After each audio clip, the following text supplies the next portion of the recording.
Salam amang situ nabi. Salam. Horas. Horas amang. Sebelumnya boleh disampaikan amang jati diri amang. Oh, mulai tema. Jadi mulai diriku aslina ba situa HKBP Resort Cibinong sektor Onom. Goar amang, maaf. Oh, guarna R Hasibuan Marburu Siahan.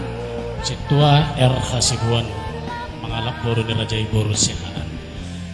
Sudah sejak kapan amang jadi paralado di HKBP Cibinong? Oh, kalau Parlado Cibinong udah berkisar menjalani 14 tahun. 14 tahun. Tahunan hampir 15 Selama tahun. 14 tahun ini apa saja selain paralado, mungkin mengurus apa atau sebagai apa? Tugas-tugas khusus dewan barangkali? Oh, baik emang. Jadi mula-mulanya sekali dari mulai calon situa saya sudah terjun di kemasyarakatan. Langsung terjun ke masyarakatan, memang lalu status kita adalah dari TNI. Jadi memang dipakai mereka memang untuk koordinasi kemasyarakatan ke instansi-instansi yang berkait yang ada di sekitar gereja kita. Oke, Situa Hasibuan Dewan Kemasyarakatan sudah bertahun-tahun di HKBP Cibinong.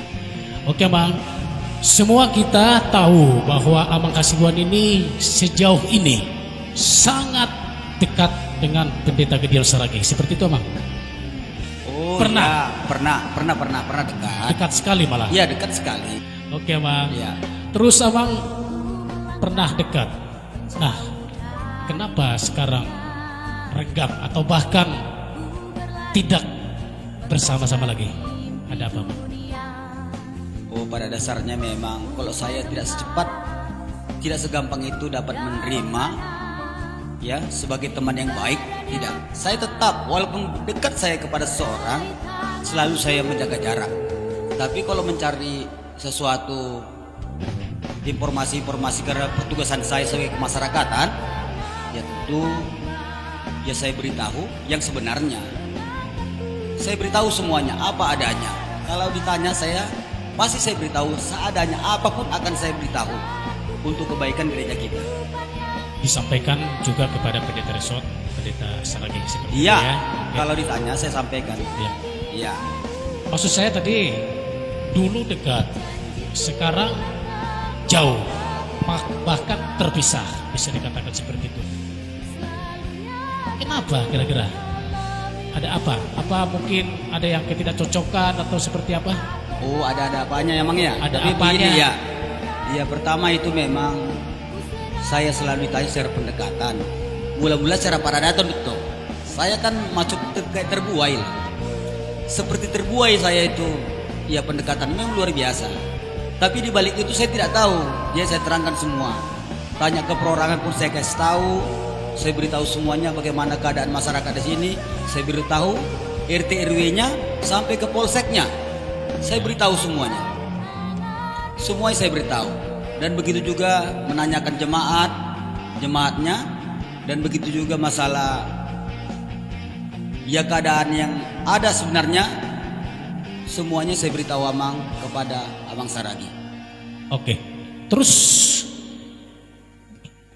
bisakah Amang berikan contoh kira-kira apa yang janggal, yang tidak sesuai dengan hati Amang terhadap Amang GS selama berkomunikasi itu? Oh, ya. Saya baru ingat ini Amang. Saya waktu itu memang ditanyakan masalah pembangunan. Selalu itu. Ditanyakan pembangunan dan orang perorangannya ditanyakan. Orang per orang, maksudnya orang yang di bawah atau orang di sekitar Amang Saragih?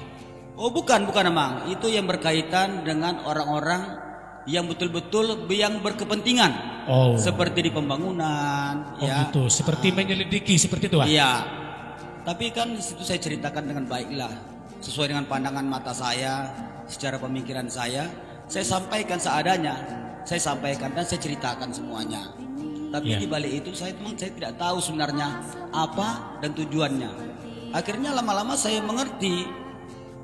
Kok terus-terus ditanyakan kepada perorangan ini si Anu.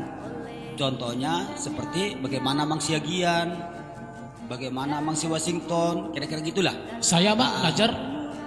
Oh, Amang si Najar nggak terkenal waktu itu. Tidak terkenal dia, tidak. Bendahara loh bang. Iya. Tapi yang ditanyakan itu orang perorangan yang punya kepentingan di pembangunan. Yang Kira-kira punya seperti mau melihat atau mengkotak-kotakan atau melihat kekurangan kelebihannya seperti itu. Lebih. Jadi itulah yang terjadi Amang. Jadi memang kita juga dan memang kita adalah tim keamanan.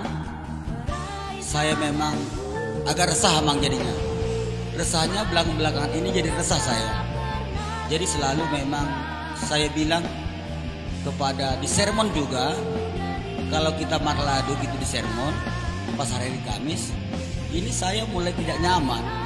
Tidak nyamannya kulihat kenapa ruas yang duluan datang daripada parladonya yang mau sermon. Ruas yang mana bang ini maksudnya? Ya inilah ruas itu kok bisa ramai, ada di jendela, ada di pintu memenuhi. Kita baru datang, ruas yang duluan datang di dalam, malah ruas ada yang duduk di dalam. Ruas ini yang nyuruh datang kira-kira siapa bang? Atau mungkin ada di benak abang atau pemikiran abang? Oh ini kali Amang kalau sudah dikondisikan Amang ini Dikondisikan ya, supaya ada, hadir banyak ya. Sudah ada rencana-rencana di balik ini semua Amang. Kalau kau perhatikan ini semuanya. People power nih kayaknya. Oh iya, jadi kita sepertinya kayak mau diadu kita. Kita mau diadu kepada umat. Yuh, ini yang kita parmahani kok malah itu yang jadinya lawan kita. Kira-kira begitu Amang. Di sermon ya? Iya. Seharusnya sermon itu adalah untuk yang hal-hal yang sifatnya gerejawi, tapi dikotori dengan orang-orang yang datang begitu banyak. Sepertinya dikondisikan dan disuruh seperti itu ya. Oh begini begitu? Amang. Ya. Iya. Sebenarnya kalau sermon itu Amang, kalau sebelum ditik-tikon ya diberitahukan di mimbar, semua ruas juga belum ada yang boleh tahu. Ini tidak boleh terbuka Amang kalau di sermon. Tahu-tahu harusnya seperti itu. Iya. Ternyata banyak yang hadir. Kok bisa gitu di depan layar gitu ya, ada di pintu, ada di jendela, percakapan apa parlado itu yang dibicarakan itu tidak boleh, belum ada yang tahu pun, belum apa bisa yang diekspos. dibicarakan di dalam di parlado ketika sermon, tetapi jemaat di luar sangat banyak sekali berduyun-duyun seperti itu. Teriak-teriak atau gimana dong bang? Inilah menjadinya kegaduhan di resort Cibinong khususnya. Jadi kita kan ya sebagai petugas memang saya memang kenyamanan di dalam lingkungan gereja dan di luar gereja itu termasuk tanggung jawab kita, tanggung jawab kemasyarakatan. Ya tanggung jawab masyarakat bagaimana kenyamanan ya beribadah. Jadi abang sebagai seksi kemasyarakatan jadi seolah-olah dikesampingkan, tidak berfungsi jadinya seolah-olah abang ya ketika itu ya. Oh kalau saya dianggap tidak ada Bang. Tidak ada. Saya dianggap tidak ada. Ya, jadi dualisme jadi dibuat saya, tugas saya itu. Jadi, siapa kira-kira menurut abang di benak abang yang kira-kira nyuruh mereka nih hadir di sekitar persermonan itu? Iya kalau ini Amang terlalu banyak itu. Banyak sekali. Iya parladonya berkisar hampir 54 orang, tapi jemaatnya yang datang hampir 150 orang Amang. Jadi bagaimana suara itu gaduh itu di luar sudah tidak kedengaran lagi Amang di sermon. Apa yang dibicarakan di sermon sudah mereka dengar. Dan tentu ada bicara-bicara memang yang harus dirahasiakan. Menurut abang, siapa yang mengkoordinir mereka itu datang ke sana? Menyuruh mereka datang ke sana itu? Yang mengkoordinir atau mengarahkan? Kalau ini Amang sudah dikondisikan ke Amang. Memang yang menyuruh untuk perorangan saya tidak tahu persis Amang. Tapi ini sudah dikondisikan. Bagaimana ini disandiwarakan lah. Kira-kira begitu Amang. Apakah itu mungkin Amang Uluan Pendeta GS? Kalau itu memang iya. Ini kan punya kepentingan. Pasti ada punya kepentingan Amang. Kalau tidak ada punya kepentingan tidak seperti ini sandiwaranya. Jadi seperti itu Amang ya. Kira-kira begitu Amang. Itu membuat Amang tidak nyaman ya selama dia. Apalagi sesuai dengan tugas saya Amang ya. Oke. Iya. Saya juga sudah sebenarnya saya sudah tidak mau waktu itu. Sudah tidak mau saya untuk di kemasyarakatan ini. Oke. Gejolak-gejolak seperti ini. Tadi dari sekian banyak yang hadir, jemaat yang hadir untuk katakanlah membentengi sermon itu, adakah yang masuk ke ruang sermon Abang? Oh ada Amang. Iya kan saya kan tidak nyaman sekali. Itu khususnya kan pendeta dan parladonya yang ada dalam sermon. Iya. Tahu-tahu ya saya juga dipoto-foto lagi yang lain-lainnya. Itu jemaat yang duduk di kursi parlado. Itu jemaat yang duduk di kursi parlado. Harusnya hanya untuk parlado dah. Iya, itu langsung Amang ya minta izin saya memang sama pendeta. dan kepada para lainnya itu saya usir Amang. Memang secara kasar atau halus pun dalam pendengarannya, karena saya tidak nyaman lagi, itu saya suruh keluar Amang. Mereka pada keluar gak bang? Ya keluar, memang tidak pantas lah ya. Itu kan lingkungan Parlado yang perlu-perlu memang ada yang mau dibicarakan. Ya. Ya.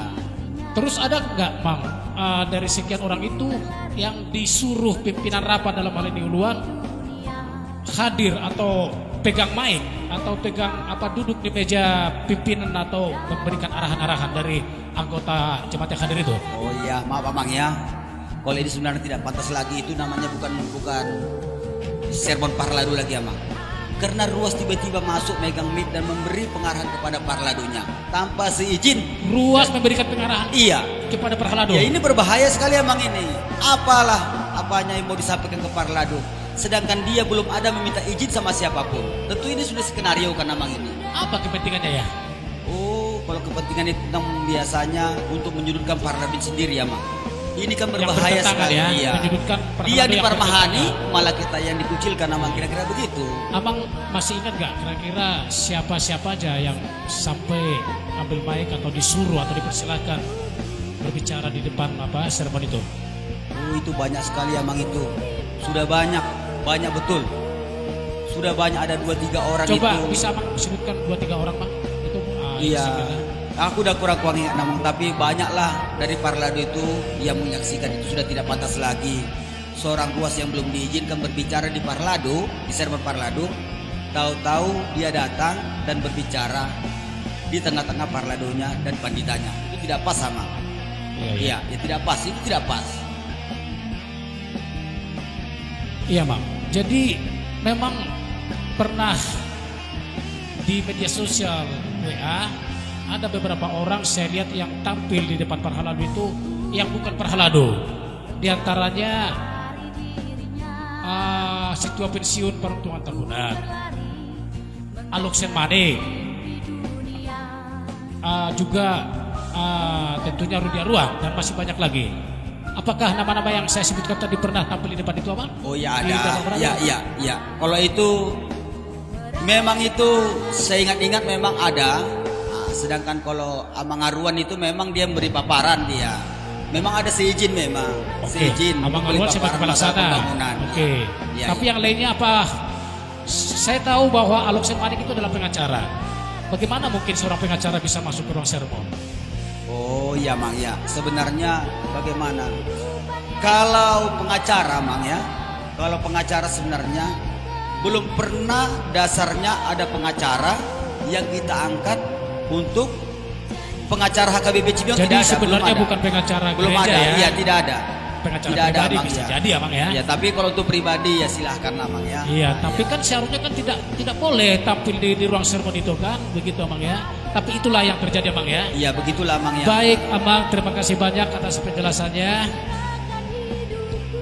Oke, terakhir Abang, adakah Abang sedikit kalau kita lihat dari pendeta-pendeta resort sebelumnya dengan pendeta resort Gideon Saragi, bagaimana kira-kira perbedaan yang sangat mencolok lah yang Bapak perhatikan? Ya, jadi memang perlu kita ingat supaya kita ingatkan kepada Ruas HKBP khususnya dan Parlado semuanya. Jadi kita memang sebenarnya harus satu. Kita tidak ada untuk berpolitik di gereja atau memecah-mecah umatnya dan Parladonya. Jadi mulai sehari ini dan sampai seterusnya, dan seluruh HKBP khususnya di dunia ini harus dibuat peraturan yang tepat. Kalau sudah datang SK, pindahlah. Jangan ada ditahan-tahan lagi, alasan ditahan lagi. Kira-kira begitulah kira-kira yang harus diterapkan di HKBP. Mulai Mas. Oke, terima kasih Abang. SK turun, laksanakan. Jaga marwah HKBP. Amin. Oleh hati Horas. Ku bayangkan ku terbuat